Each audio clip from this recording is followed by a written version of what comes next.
સમાચારમાં વાત બનાસકાંઠાની કરીએ તો દાંતા રેફરલ હોસ્પિટલમાં સુપ્રિન્ટેન્ડન્ટે બેદરકારી થયા હોવાનું સ્વીકાર્યું. દર્દીને એક્સપાયરી ડેટ પૂર્ણ થયેલી આઈવી ફ્લુઇડ બોટલ ચડાવવાનો મામલો સામે આવતા તંત્ર હરકતમાં આવ્યું.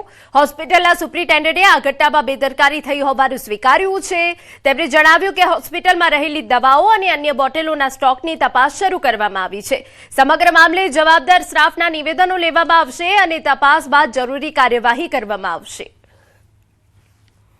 एक बाटला था, वो किसी मैकेनिकल जो ट्रांसपोर्ट में हुआ, किसी सर्वेंट के द्वारा या जैसे भी हो, एक आ गया था. तो इसमें गलती वही हुई कि सिस्टर ने देखा नहीं और डेट और वो फ्लूइड लगा दिए. हम लोग एक मीटिंग लेंगे, जो ऑन डॉक्टर स्टाफ जो भी थे उनका खुलासा पूछ लेंगे, एक मीटिंग ले लेंगे. फर्दर ऐसा नहीं हो, जो हो गया वो तो हो गया. और सबसे अच्छी बात है कि पेशेंट को कुछ हुआ नहीं, वाइटली स्टेबल है. અને હવે સમાચારમાં આગળ વાત કરીએ ચાંદીપુરાથી ચેતજો.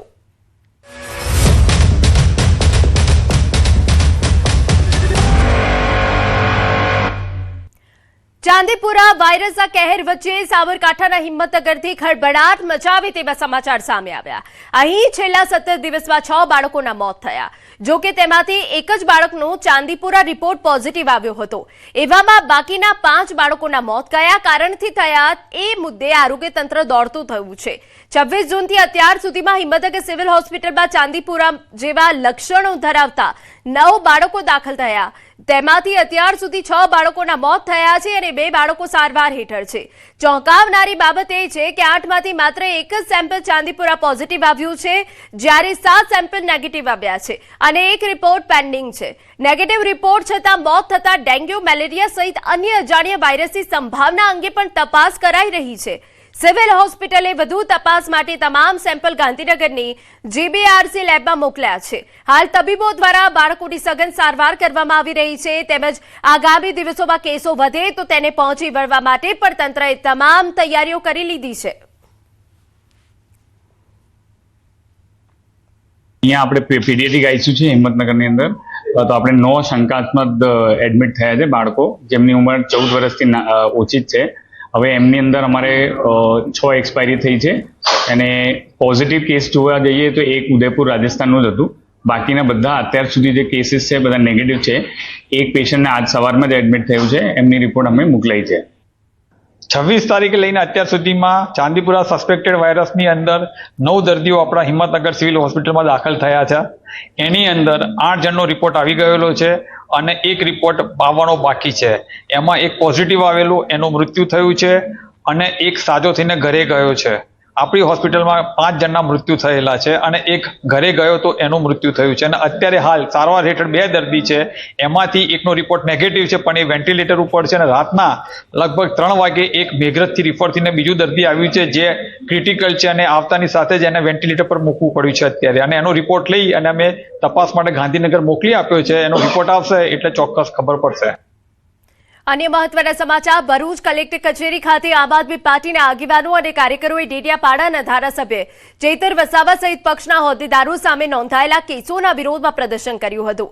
કાર્યકરોએ કલેક્ટર કચેરી બહાર રામધૂન કરીને તંત્રનું ધ્યાન દોરવાનો પ્રયાસ કર્યો હતો અને રાજ્યપાલના નામે આવેદનપત્ર સોંપી ન્યાયની માંગ કરી હતી. કલેક્ટર ઓફિસના ગેટથી અહીંયા આવેદનપત્ર આપવા આવ્યા છે. આ ભરૂચ જિલ્લાની તમે પોલીસ જુઓ, અમને અહીંયા ગાડી અટકાવી દીધા છે, અમને આ આવેદન પત્ર પણ આપવા જવા નથી દેતા.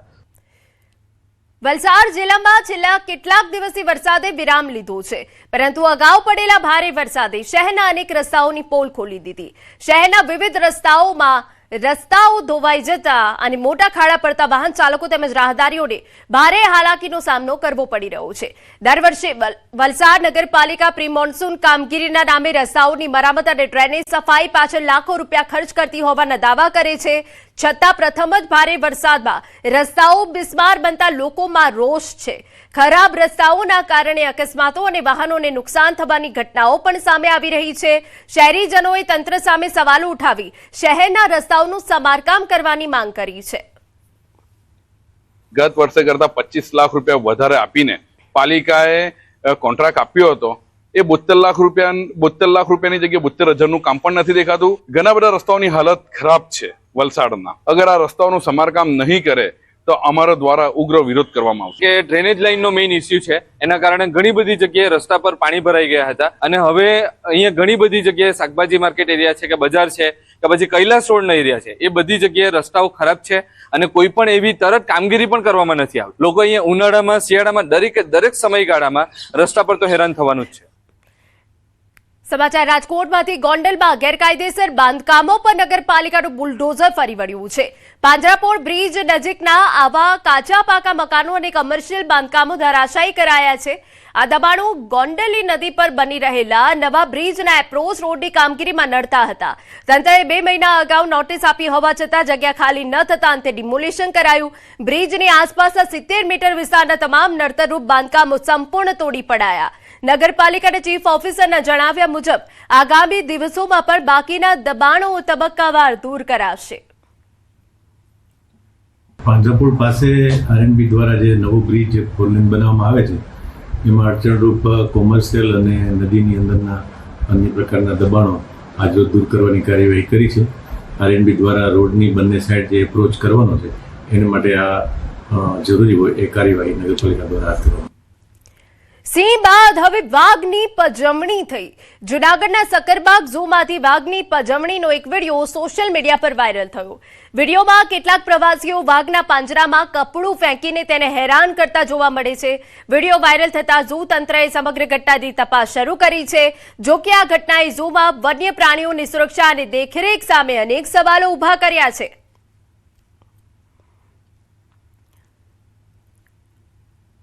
જૂનાગઢ પાસે ગિરનારના પગથિયા પર એક બાળક પર સિંહે હુમલો કર્યો હતો.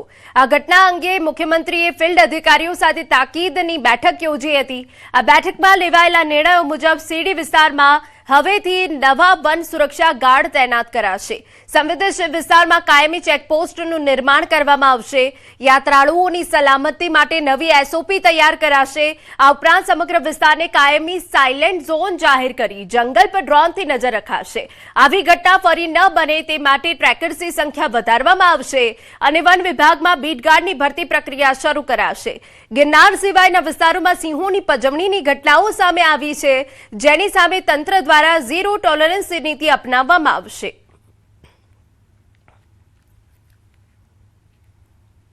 વિભાગના પ્રિન્સિપલ સેક્રેટરી અને head of the forest force સહિતના ફિલ્ડના અધિકારીઓ અને મારા સાથી પ્રવીણભાઈ માળી એ અમે મિટિંગ કરીને અમુક નિર્ણયો જે લીધા છે એમાં જે આ દાતારના આખી સીડી વિસ્તાર છે એમાં 25 જેટલા નવા ટ્રેકરોની નિમણૂક કરીને સુરક્ષા વધારવાનું અને જે સંવેદનશીલ વિસ્તાર છે ત્યાં એક કાયમી ચેકપોસ્ટનું નિર્માણ કરવાનું, એક સ્ટાન્ડર્ડ ઓપરેશન પ્રોસિજર નક્કી કરવાનું પણ આ મિટિંગમાં નક્કી કરવામાં આવ્યું છે. સમાચાર ગીર સોમનાથમાંથી ગીર ગઢડાના જૂડ વડલી ગામે સિંહણની લટાર. શિકારની શોધમાં આવેલી સિંહણ સીસીટીવીમાં કેદ. ગામની રહેણાંક શેરીઓમાં જોવા મળી સિંહણ. સિંહણના આટાફેરાને લઈ ગ્રામજનોમાં ભયનો માહોલ. સમાચારમાં આગળ વધીએ. સુરતમાં પૂરના પાણી ઓસર્યા બાદ હવે પાણી અને વીજળી માટે મુશ્કેલીનો સામનો કરી રહેલા શહેરીજનોનો આક્રોશ ફાટી નીકળ્યો છે. જળ સંકટ બાદ લોકોનો રોષ સાતમા આસમાને જોવા મળી રહ્યો છે. કાપોદ્રામાં સ્થિતિની સમીક્ષા કરવા પહોંચેલા ward number 4ના corporator Hansaben Gajera પર સ્થાનિકોએ ભારે રોષ ઠાલવ્યો. લોકોની રજૂઆત સાંભળવાને બદલે કોર્પોરેટર શાંતિ રાખો કહીને દાદાગીરી કરતા નજરે પડ્યા. તમે આવી તો ઘરેથી પેલા પાણી ટેન્કર પીવાના મંગાવો, બધા પાણી પીવાના બેઠા છે એમને ભૂખા તરસ્યા. આજે કોઈને પાણી નથી ઘરમાં. મત જોઈ જાય તારો 10 વાર અમને આજ તો ઘરે આવી તારે હવે તો ઘરે નો અવાય. પાણી વગરના છે પણ બધાને ખબર જ છે બેન, જરા શાંતિ રાખો ને થાય છે. તો બીજી તરફ સુરતના સ્થાનિક અને ધારાસભ્ય કુમાર કાનાણી વચ્ચેની વાતચીત ઓડિયો સામે આવ્યો. સમસ્યાઓની રજૂઆત કરતા સ્થાનિક અને ધારાસભ્ય દાદાગીરીની વાત કરી હોવાનો ઓડિયો વાયરલ થયો. નહીં સાહેબ, આ તો અમે તમને વોટ આપીએ ને એટલે તમને કોલ કરીએ છીએ. તમે અમારા ધારાસભ્ય છો, MLA છો, તમે આ રીતથી જવાબ આપી શકો અમને?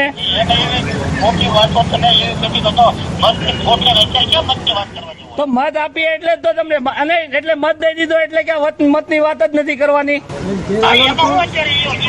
એટલે વોટ આપ્યો એ અમારો એળે ગયો ને, એળે 5 વર્ષમાં તમે એકવાર દેખાવ છો એનો મતલબ એમ છો. હા સાહેબ, 5 વર્ષ હું સોસાયટીમાં જ રહું છું. હા, અત્યારે તમે રાવ સાહેબ ને કોલ કરીને કહો કે SMG નું છે,